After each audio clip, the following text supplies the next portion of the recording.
A Gerontofair traz assuntos de longevidade, de qualidade de vida, e longevos são as pessoas, os indivíduos que alcançam a longevidade. Quem me ensinou isso agora foi o professor Ângelo Boss, que coordena o Instituto de Geriatria e Gerontologia da PUC de Porto Alegre, Rio Grande do Sul, e estava nos explicando justamente essa pesquisa sobre a longevidade. Então, longevos são os indivíduos que atingem uma determinada idade. A gente pode dizer que há mais que 80? 80 anos ou mais, tecnicamente, no Brasil, são as pessoas que atingem a longevidade. Pensar bem, são aqueles indivíduos que têm mais do que a expectativa de vida nossa que nós temos. Então, por que é importante esses? Porque são primeiro que chega um número muito pequeno de pessoas chegam até a longevidade. Vocês terem uma ideia, Porto Alegre é uma cidade grande, tem 200 mil pessoas acima de 60 anos, tinha 220 mil pessoas acima de 60 anos e apenas 45 mil eram acima de 80 anos. Então é um número bastante pequeno de pessoas que chegam até essa idade. E eles chegam a essa idade pagando um pedágio, né? Pagam um pedágio. A partir dos 80 o guarda multa, né? Então a partir dos 80 nós temos mas eles ficam mais vulneráveis a doenças, vulneráveis até mesmo a fazer as coisas que são acostumadas a fazer em casa, né? Esse número de pessoas longevas vem aumentando? O que vocês percebem? Então, esse é um grupo da população de acima de 60 anos que tem crescido mais. Enquanto o grupo de 60 anos cresceu 23%, 24%, o grupo de 80 anos ou mais cresceu mais de 70%, 75% até 79%. Nas pessoas de 90 a 99 anos, entre o censo de 2000 e o censo de 2010. Estamos aguardando agora o censo de 2020, provavelmente vai mostrar um crescimento ainda maior. Porque existe uma expectativa, uma crendice, eu não sei o quanto disso é científico, então o senhor pode me responder, de que as pessoas daqui a alguns anos, vai ser mais comum as pessoas passarem dos 100 anos, 100, 110. É verdade isso? Tem amparo científico? Mas claro, principalmente os longevos, né? Porque essa conotação que estás colocando agora para mim, há 20 anos atrás as pessoas perguntavam sobre os idosos, pessoas acima de 60 anos, porque assim, antes, acima de 60 anos tinham 5% da população, agora nós somos 13%, nós somos, né? Eles são 13% ou mais da população, né? 13% foi em 2010, então a tendência é que seja maior ainda. Mas essas pessoas que são longevas agora não eram longevas antigamente. Antigamente, há 20 anos atrás, eram tão poucas pessoas que políticas públicas nem se preocupavam com esse novo olhar, esse novo grupo, que tem suas características clínicas, suas características de vida, as características, necessidades de cuidado são muito maiores, são muito diferentes do que as pessoas idosas jovens, como a gente gosta de chamar. Precisa uma porção de cuidados de amparo para essas pessoas. Quais são os principais desafios de quem chega lá ou de quem lida com as pessoas acima de 80 ou 90? Falaste a palavra-chave, que amparo, na realidade, seria apoio ou cuidado até mesmo, né? Que seriam os cuidadores. Então, nós imaginamos que uma pessoa de 80 anos já começa a ter uma restrição da família dela.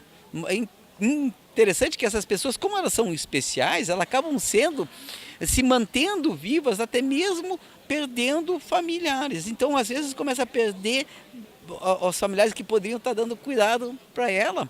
Então as necessidades de cuidado são bem maiores, não somente pelo fato da pessoa ter uma vulnerabilidade, mas a clínica maior ou de dificuldade de se locomover, que é aquilo que nós observamos no nosso trabalho com pessoas acima de 90 anos no Porto Alegre, mas também a gente vê que elas acabam tendo menor família, os filhos vão morrendo, os cônjuges vão morrendo e as pessoas acabam sendo cuidadas ou por netos que já não têm a estrutura que tinham, né? São menos netos e acabam tendo essa dificuldade de cuidado. Maior ainda que nós não aprendemos a cuidar do idoso.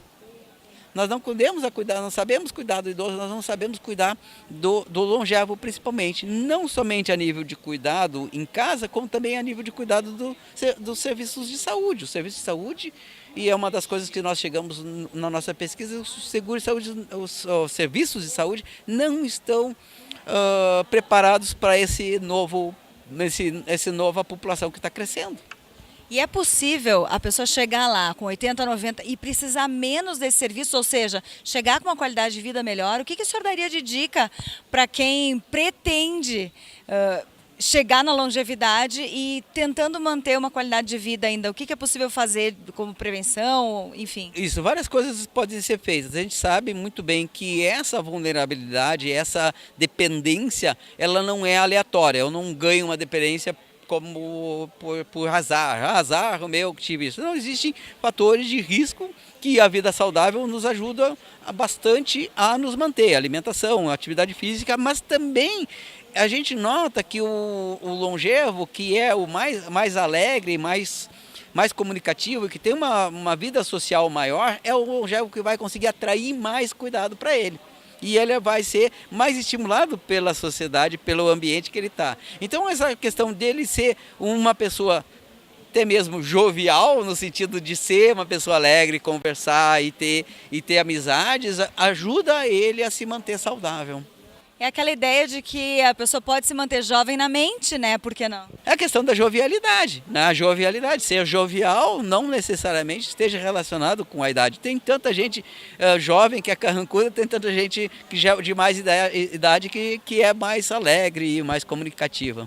Nesse sentido, a manutenção da vida social, de amigos, de atividades que a pessoa possa fazer ajuda bastante? Ajuda, é primordial, é uma das coisas que nós temos notado que ajuda ele se manter com um suporte social melhor, e isso ajuda ele também a se estimular, porque acontece o seguinte, que no momento que a pessoa começa a perder a família, ele começa a ter menos estímulos de falar em casa, de comentar as coisas que estão acontecendo, de ouvir alguma notícia ou até mesmo de ler alguma coisa, de alimentar-se adequadamente. Então, e no momento que tu tem um nível, uma vida social que ajude a compensar essas perdas familiares, tu consegue te manter saudável. Ameniza um pouco esses problemas? Bastante, bastante mesmo.